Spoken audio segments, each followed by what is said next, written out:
নমস্কার, জয়শ্রী গণেশ। আপনাদের প্রত্যেককে জানাই স্বাগতম আজকের বিশেষ অনুষ্ঠান। আলোচনা করছি ২০২৪-এর ডিসেম্বর মাসের ১৫ তারিখ থেকে ২০২৫-এর জানুয়ারি মাসের ১৫ তারিখ। আজকের এই ভিডিওটি ২টি বছরের সংযোগকারী ভিডিও। ২০২৪-এর শেষতম সময়, শেষের ১৫ দিন, আর ২০২৫-এর শুরুর সময়, শুরুর ১৫ দিন। এই সময়কালটা নিয়ে আজকে আমরা চর্চা করব। পজিটিভ টাইম কতটা আসতে পারে, কতটা ভালো থাকবেন, পরিস্থিতি কতটা ডেভেলপ করতে পারে, সমস্ত বিষয় নিয়ে আমরা কিন্তু পর্যালোচনা করব। সবার প্রথমে জানাই যে রাশি মকরের এই যে টাইমিংটা, এতে কিন্তু প্রথমত হেলথের জন্য বেশ পজিটিভ। আপনারা অনেকেই জানেন যে মকরের হেলথ এটা কিন্তু কনস্ট্যান্টলি পজিটিভ থাকছে না। কখনো ভালো, কখনো খারাপ, কখনো বেশ ভালো, কখনো বেশ খারাপ। এই যে কন্টিনিউয়াস প্রসেস, রাইট? এটা কিন্তু মকরের চলছে, দীর্ঘদিন ধরেই চলছে। আজকে যদি আপনি আমায় প্রশ্ন করেন যে মকরের কতটা স্বাস্থ্য উন্নতি হবে, প্র্যাকটিক্যালি বলুন। আমি পুরোটাই বাস্তবভাবে আপনাদের বলি, মকরের স্বাস্থ্য উন্নতির সম্ভাবনা প্রভূত পরিমাণে রয়েছে। আমরা এন্টায়ার টাইম, এই যে একটা মাসের সময়কাল, বাংলা মাস পৌষ মাস, এই সময়ে ধনাত্মকতার মাত্রা বৃদ্ধিপ্রাপ্ত হতে দেখব। আমরা এটা আন্ডারস্ট্যান্ডিং করতে পারবো যে আপনি পজিটিভ থাকবেন, সুস্থতার মাত্রাটা বৃদ্ধিপ্রাপ্ত হবে। দ্বিতীয় যে বিষয়টি আপনাদের সাথে আমি শেয়ার করতে চাই, দ্বিতীয় যে বিষয়টি নিয়ে আপনাদের সাথে আমি ডিটেলসে চর্চা করতে চাই, সেটি হলো মকর রাশির অর্থনৈতিক ভাগ্য। সাড়ে সাথী চলছে, নানা রকমের টেনশনে থাকেন, নানা রকমের খরচ হয়, আজকে এটা কালকে সেটা, এরকম নানা রকমের বিষয়বস্তুগুলো নিয়ে যারা চিন্তায় থাকেন, দুর্ভাবনায় থাকেন, দুশ্চিন্তাগ্রস্ত অবস্থায় রয়েছেন, তাদের এটুকু অন্তত আমি বলার চেষ্টা করব, স্বাভাবিক হবে পরিস্থিতি। আজকে ঠিক যে পজিশনে আছেন, যে রকম অবস্থায় আছেন, খুব কনফার্মলি, অতিরিক্ত কনফার্ম করে আপনাদের সাথে আমি শেয়ার করছি, এই পরিস্থিতি অনেকটা মিনিমাইজ হয়ে যাবে। এটা নয় যে ১০০% চেঞ্জ হয়ে যাবে, 180 ডিগ্রি ঘুরে যাবে, এরকম হবে না। বাট অন্তত আপনি বেটার দিকে যাবেন, অন্তত আপনি বেটার দিকে থাকবেন, সেই বার্তাটুকু আমি আপনাদের কাছে পৌঁছে দিচ্ছি। পরিস্থিতি স্বাভাবিক হবে, পজিটিভ দিকে আমরা এগোতে পারবো, আরও বেশি ডেভেলপমেন্ট আসবে, আরও বেশি ধনাত্মকতা বৃদ্ধিপ্রাপ্ত হবে। তেমন সংযোগ এবং সম্ভাবনা উভয়ই কিন্তু নিশ্চিতভাবে আমি লক্ষ্য করতে পারছি। একটা কথা বলি, মূলত মকর রাশির জাতক জাতিকাদের, তাদের এই যে যোগাযোগ নিয়ে সমস্যা হয় না, যে যোগাযোগ করতে চাইছেন কিন্তু যোগাযোগ এগোচ্ছে না, যোগাযোগ করতে চাইছেন সেখানে যোগাযোগ বাড়ছে না, আপনি গভর্নমেন্ট রিলেটেড কোনো একটা কাজ করতে চাইছেন সেখানে কাজটা এগোচ্ছে না, তার পরিবর্তে কি হচ্ছে, প্রবলেম আসছে, তার পরিবর্তে কি হচ্ছে, সমস্যা আসছে। এই যে সমস্যা, এই যে প্রবলেম, যোগাযোগহীনতা, যোগাযোগ নিয়ে নানা সমস্যা, নানা প্রবলেম, এই সমস্ত বিষয়ে ডেভেলপমেন্টের মাত্রা কনফার্মলি বৃদ্ধিপ্রাপ্ত হবে। Take my surety for that. আমি সেই সিওরিটি আপনাকে প্রদান করছি। একটা কথা মাথায় রাখবেন, মকরের যোগাযোগ বাড়বে। এই সময়টাই মকর কিছু না কিছু প্রাপ্তি অবশ্যই করতে পারবেন। সাড়ে সাথী যখন যায় না, কোনো একটা কিছু দিয়ে যায়, কোনো একটা প্রাপ্তি হয়ে তারপরে যায়। তো অনেক কিছু নেগেটিভ হচ্ছে, অনেক ক্ষেত্রেই বিভিন্ন রকম নেগেটিভ ভাইবস আপনারা দেখেছেন। আমি অন্তত এটুকু বলতে চাই, রাশি যদি আপনার মকর হয়ে থাকে, শেষের দিকে পজিটিভিটির মাত্রাটা কিন্তু অনেকটাই বৃদ্ধিপ্রাপ্ত হতে পারে, বা তেমন সংযোগ ও সম্ভাবনা দেখতে পাচ্ছি। মকর রাশির যে সমস্ত জাতক জাতিকারা চাকরি করেন, গভর্নমেন্ট চাকরি করেন, চাকরির ক্ষেত্রে প্রবলেম তো আছে। আপনি যদি বলেন দাদা কি ধরনের প্রবলেম, আপনি বেটার জানেন। প্রবলেম নাম্বার 1, শত্রুতা, অ্যাডজাস্টমেন্টের অভাব। যে প্রজেক্ট চাইছেন সেটা পাচ্ছেন না, যে ধরনের কাজ করতে চাইছেন সেটা পাচ্ছেন না, স্যাটিসফ্যাকশনটা বিলো থাকছে, লো থাকছে, স্যাটিসফ্যাকশন আসছে না। And that's very true, that's very true. এই স্যাটিসফ্যাকশন এই মুহূর্তে আপনাদের অনেকটা কম।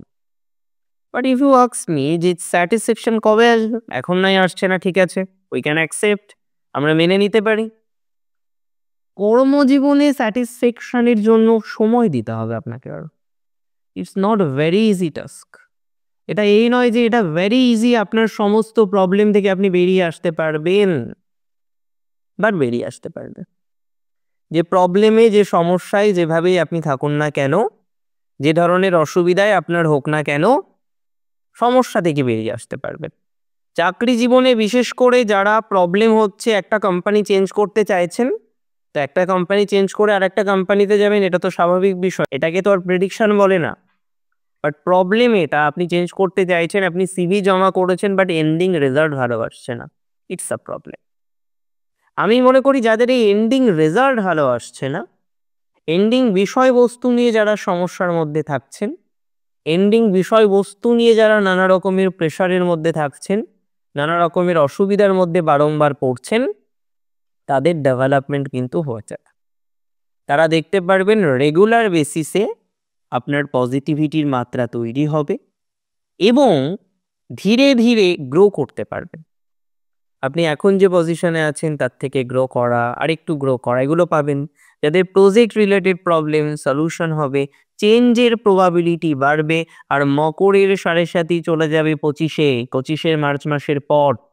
মকরের জন্য অসম্ভব পজিটিভ একটা টাইমিং কিন্তু অপেক্ষা করছে। ম্যাক্সিমাম ক্ষেত্রে আপনারা দেখতে পারবেন ভালো প্রভাব জীবনচক্রে পাবে। মকর রাশির জাতক জাতিকাদের বর্তমান সময়ে শত্রু খুব ঘরোয়া শত্রু, কাছের মানুষ, রিলেটিভস, পরিচিত শত্রু। এবং শত্রু মূলত আপনি পাচ্ছেন একদম নিয়ারেস্ট আত্মীয় স্বজন, বন্ধু বান্ধব, বাড়ির আশেপাশের মানুষজনদের থেকে। আর প্র্যাকটিক্যালি যারা চেনে তারাই শত্রুতা করে, যে আমাকে চেনে না সে কেন আমাকে শত্রুতা করতে যাবে। বাট মকরের ব্লাড রিলেটেড কানেক্টে শত্রু বেশি। ফ্যামিলি লাইফের ক্ষেত্রে বলবো, দেখুন দাম্পত্য চলছে, সন্তান আছে, আপনি দূরে সেটেল রয়েছেন। মেন প্রবলেম আপনার কি হচ্ছে, যে আপনি ভালো এডুকেশন করলেন। আমি কিছুদিন আগে একটা চার্ট দেখলাম, একজন ভদ্র মহিলা দূরে থাকেন, বিদেশে থাকেন এবং মোর অ্যাবাউট 8-9 বছরের কাছাকাছি বিদেশ থাকেন।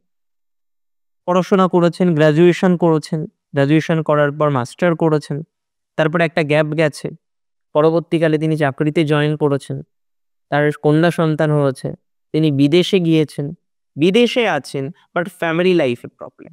যদিও তিনি মাঙ্গলিক, বাট আমার যেটা মনে হলো যে তার সেপারেশন কোনো না কোনো কারণে হতে পারে। Now separation is two type, one is permanent separation, আর একটা হলো সম্পর্ক আর থাকলো, একই জায়গায় থাকলাম, ফাইন্যান্সিয়াল হেল্প পেলাম, কিন্তু মনের ম্যাচ নেই, ফিজিক্যাল ম্যাচ নেই। সো এই প্রবলেম কিন্তু সেই ভদ্রমহিলাও ফেস করছেন। প্র্যাকটিক্যালি মকরের এরকম সমস্যা আছে। অনেক মকর রাশির জাতক জাতিকারা দূরে থাকেন, যাকে বিশ্বাস, যাকে ভরসা করে দূরে গিয়েছিলেন, আজকে তার সাথে ভালো রিলেশনশিপ আপনি নিয়ন্ত্রণ করতে পারছেন। আজকে তার সাথে আপনার ভালো বন্ডিং নেই, দ্যাট ইজ ভেরি ট্রু। হ্যাঁ, আপনি জানেন যে সে আপনায় ছেড়ে যাবে না। সে যে পরিস্থিতিই করুক না কেন, অন্য রিলেশনশিপে থাকুক, যাই থাকুক না কেন, সে আপনাকে কখনো চিট করবে না, মানে আপনাকে কখনো ছাড়বে না। অ্যান্ড এটাই হচ্ছে, if I am not very long then it is confirm. মকরের অন্যান্য বিষয়ে আমরা দক্ষতার বিকাশ দেখতে পারবো। মকর রাশির পারিবারিক জীবনে পজিটিভিটি বাড়তে পারে। মকর রাশির অন্যান্য সিচুয়েশনের ইমপ্রুভমেন্ট রয়েছে। মায়ের সাথে সম্পর্ক মকরের অনেকটা বেটার হবে বলে আমি মনে করছি। তবে মকর রাশির যে সমস্ত জাতক জাতিকারা শেয়ার মার্কেটে আছেন, think before you invest. Invest করার আগে যতবার ভাবতে পারেন ততবার ভাবুন অ্যান্ড তারপরে ইনভেস্ট করুন। Otherwise you may face some new problem, right? তাছাড়া আপনি নতুন কিছু সমস্যা ফেস করতে পারেন। এর পরের যে বিষয়টি নিয়ে আমরা আলোচনা করব, এর পরের যে বিষয়বস্তু নিয়ে আমরা চর্চা করব, সেটি হলো মকর রাশির জাতক জাতিকাদের, যে সমস্ত জাতক জাতিকাগণ বর্তমানে পড়াশোনার মধ্যে আছেন, বাট প্রবলেম কি প্রবলেম? আপনি দেখছেন আপনার যিনি সিনিয়র, আপনার যিনি বস রয়েছেন, তার সাথে আপনার সম্পর্ক ভালো নেই। যে আপনার গাইড, তার সাথে সম্পর্ক খারাপ। যে আপনার প্রফেসর, তার সাথে সম্পর্ক খারাপ। আর এই ধরনের বিষয়ে একটা দক্ষতাপূর্ণ বিকাশ ঘটার সংযোগ রয়েছে মকর রাশি। এটা মকর রাশির ক্ষেত্রে হবে। বা হওয়ার প্রবাবিলিটি কিন্তু লক্ষ্য করতে পারবে। আর চলুন এবার নক্ষত্র ভিত্তিক একটু আলোচনা করা যাক। প্রথম নক্ষত্র উত্তরাষাঢ়া। উত্তরাষাঢ়ার পারিবারিক জীবন রিলেটেড বিষয়ে নানা রকমের প্রবলেম আছে, মানসিক চাপ ইত্যাদি ইত্যাদি বিষয় নিয়েও যথেষ্ট পরিমাণে ভোগান্তির টেন্ডেন্সি উত্তরাষাঢ়ার আমরা দেখতে পারবো। উত্তরাষাঢ়া নক্ষত্রে জাতক জাতিকাদের পারিবারিক জীবন থেকে সচেতনতা রাখো। সাংসারিক জীবনে কলহ বিপদ থাকলেও নতুন করে ঝামেলা আসবে না, যেরকম চলছে তেমনই চলবে। সন্তানকে সময় দিন, সন্তানের সাথে সময় কাটান। চাকরি ঠিক আছে, বিদেশে আছেন যারা তাদের ফ্যামিলি লাইফে একটু ডিসপুট আছে, বাট প্রবলেম এক্সট্রিম হবে না। এক্সট্রিম নেগেটিভিটি আসার সম্ভাবনা তুলনামূলকভাবে কম। কিছু প্রবলেম থেকে যেতে পারে, কিন্তু কোনো না কোনোভাবে একটা প্রবলেমের অ্যাটাচমেন্ট পুরোপুরি সলভ না হওয়ার টেন্ডেন্সি সেগুলো কিন্তু থাকার সম্ভাবনা প্রবল পরিমাণে থাকছে। মকর রাশির নক্ষত্র উত্তরাষাঢ়ে যদি আপনার হয়ে থাকে এবং যে সমস্ত জাতক জাতিকারা পার্সোনাল লাইফ নিয়ে একটা প্রবলেমে আছেন, কিছুটা সলভ হবে। অতিরিক্ত মানসিক চাপ নেবেন না, কর্মটা কন্টিনিউ করুন। পিতামাতার কিছুটা শারীরিক অসুস্থতার জায়গা আছে, বাট এই মুহূর্তে ফ্যাটালিটি কিছু দেখছি না। 7.5 থেকে বেরিয়ে যাচ্ছেন ধীরে ধীরে, প্রবলেম আরও কমে যাবে, আরও পজিটিভ দিকে যেতে পারবেন, পরিস্থিতি আরও স্বাভাবিক হবে বলে মনে করছি। মকর রাশির উত্তরাষাঢ়া নক্ষত্রে জাতক জাতিকাদের যারা রিসার্চ করছেন কোনো একটি সাবজেক্ট নিয়ে, রিসার্চ ওরিয়েন্টেড বিষয়ের সাথে যুক্ত রয়েছেন, রিসার্চের ক্ষেত্রে পজিটিভিটির জায়গা বাড়তে পারে বা বাড়ার সম্ভাবনা থাকছে। নক্ষত্র যদি শ্রবণা হয়ে থাকে, শ্রবণার আধ্যাত্মিক ডেভেলপমেন্ট, আর্থিক ডেভেলপমেন্ট, ধর্ম কর্ম উভয় ক্ষেত্রেই উন্নতি রয়েছে। শত্রু কমবে শ্রবণার। শ্রবণার পারিবারিক জীবন নিয়ে যে বাধা বিঘ্ন সমস্যা, বিভিন্ন রকমের সমস্যা বারংবার দেখতে পাচ্ছেন, সেটা মিনিমাইজ হয়ে যাবে। কাছের মানুষ যাদের ছেড়ে চলে গেছে তাদের জন্য বেশি ওয়েট করার দরকার নেই। যে ছেড়ে গেছে সে ছেড়েই গেছে, তার জন্য ওয়েট না করে অন্যরকমভাবে ভাবুন। আমার মনে হয় পজিটিভিটির মাত্রাটা বাড়বে। মাথায় রাখতে হবে শ্রবণা নক্ষত্রে সহ্য করতে করতে করতে লিমিটটাকে ক্রস করে ফেলেছে। আজকে যদি এই লিমিটটা ক্রস না করতেন তাহলে ভালো থাকতেন। আজকে যদি প্রথম থেকে আরো বেশি সতর্ক থাকতেন তাহলে ভালো থাকতেন। একটা কথা মাথায় রাখবেন, শ্রবণা নক্ষত্রে জাতক জাতিকাদের ক্ষেত্রে একটু ফিজিক্যাল এক্সারসাইজ দরকার। রেগুলার বেসিস একটু ব্যায়াম করা, শরীরের উপর একটু যত্ন করা, এগুলো দরকার। যোগাযোগ বাড়বে, ডেভেলপমেন্ট আছে কর্মজীবনে, ফাইন্যান্সিয়াল ডেভেলপমেন্ট রয়েছে, উন্নতির যথেষ্ট পরিমাণে সম্ভাবনা থাকবে কর্মক্ষেত্রে। শ্রবণা নক্ষত্রের জাতক জাতিকাদের ক্ষেত্রে আমরা দেখেছি অনেকেই বেদ সংহিতা সাহিত্য ইত্যাদি বিষয় নিয়ে পড়াশোনা করেন, তাদের কিন্তু একটা ডেভেলপমেন্টের জায়গা হতে পারে। অল্প বয়সী কারোর সাথে প্রেমের সম্পর্ক তৈরি হওয়ার যোগ রয়েছে, তবে এক্সট্রা ম্যারিটাল অ্যাফেয়ার্স থেকে সাবধানে থাকবেন, এটা নিয়ে কিন্তু সমস্যা আসতে পারে। নক্ষত্র যদি আপনার হয়ে থাকে নিশ্চিতভাবেই ধনিষ্ঠা। ধনিষ্ঠার টাইমিং আগের থেকে বেটার। বেটার যাবে ফাইন্যান্স, বেটার যাবে পারিবারিক জীবন, কর্মজীবনে উন্নতির যোগ রয়েছে। বিদ্যাক্ষেত্র নিয়ে অসুবিধার জায়গাগুলো কমবে। যারা জটিল কোনো রোগে আছেন তাদের একটু সময় দিতে হবে রোগ থেকে পুরোপুরি সমাধানযোগ্য জায়গা তৈরি করার জন্য। স্বাস্থ্য অন্যান্য বিষয়ে দক্ষতার বিকাশ হওয়ার সম্ভাবনা অনেকটা বেশি রয়েছে। যে কোনো ধরনের ফার্নিচারের বিজনেসে লাভ হবে। যারা প্রপার্টি রিলেটেড বিজনেস করছেন তাদের ডেভেলপমেন্ট হবে। ব্যাংকিং সেক্টরে পজিটিভিটি রয়েছে, বিদ্যা বা এডুকেশন সেক্টরে পজিটিভিটি রয়েছে। একাডেমিক লাইনে উন্নতির সম্ভাবনা প্রবল পরিমাণে থাকছে। মানসিক চাপটা অনেকটাই মিনিমাইজ হবে। আমি মকর রাশি জাতক জাতিকাদের একটা টিপস দিতে চাই। কিছু কিছু ক্ষেত্রে যাদের স্যাটার্ন ভালো, নীল কালার বেশি ব্যবহার করবেন। নীল অথবা কালো, অনেকেই বলেন কালো ব্যবহার করবেন না, বাট আপনারা নীল রংটা বেশি ব্যবহার করার চেষ্টা করবেন। যাদের স্যাটার্ন বেটার, স্যাটার্ন তুঙ্গ, স্যাটার্ন ভালো পজিশনে আছে, পাপ পীড়িত অবস্থায় নেই, চেষ্টা করবেন নীল কালি দিয়ে লিখতে, নীল রঙের বস্ত্র বেশি পরিধান করতে। তারা নীলটাকে একটু বেশি এনহান্স করার চেষ্টা করুন এই সময়কালটিতে। এবং অবশ্যই সংখ্যা 8কে বেশি ব্যবহার করুন। বিশেষ করে যাদের 8 সংখ্যায় জন্ম বা যাদের স্যাটার্ন বেটার, হ্যাঁ, মঙ্গলের সংখ্যায় জন্ম নয়, স্যাটার্ন বেটার, তারা স্যাটার্নকে বেশি এনহান্স করার চেষ্টা করুন। আপনি কিছু পারচেস করবেন, যদি 8 সংখ্যার সাথে তার ভাইবসটা ম্যাচ করে, ধরুন একটা জিনিস পারচেস করতে গেলেন, দেখলেন জিনিসটার যে রেট বা দামটা রয়েছে সেটা 620 টাকা, পারচেস করার চেষ্টা করুন।